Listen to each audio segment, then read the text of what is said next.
Көп койдун башы кетти.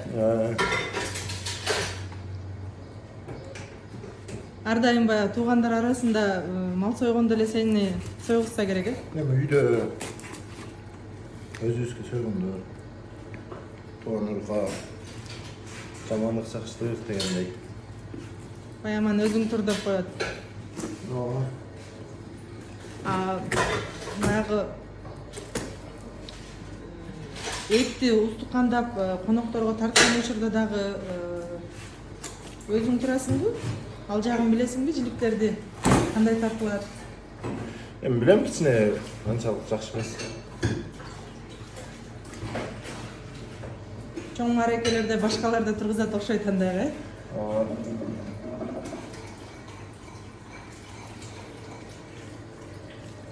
койдо жалпысынан канча устукан болот? Чоң жиликте 12 жилик. Кичине жиликтен 24. Кайсы жиликтер мисалы сыйлуу жиликтер? Эми ар жерде ар кандай да. Бизде жамбаш эмелер кетет.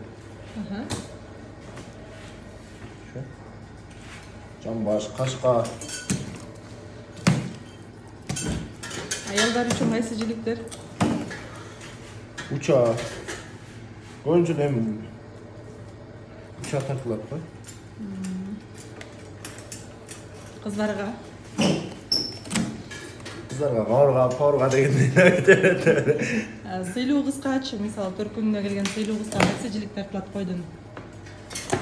Билбейт экен ошо.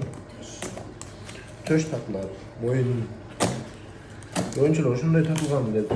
Анан илгери баягы кыз келгенде куржунуна салып берген дагы жилик бар эле да, ошол кандай жилик деп аталат? Илгери биз жок элек деп эле. Ошо салып берген күнү барбай калгансыз экен.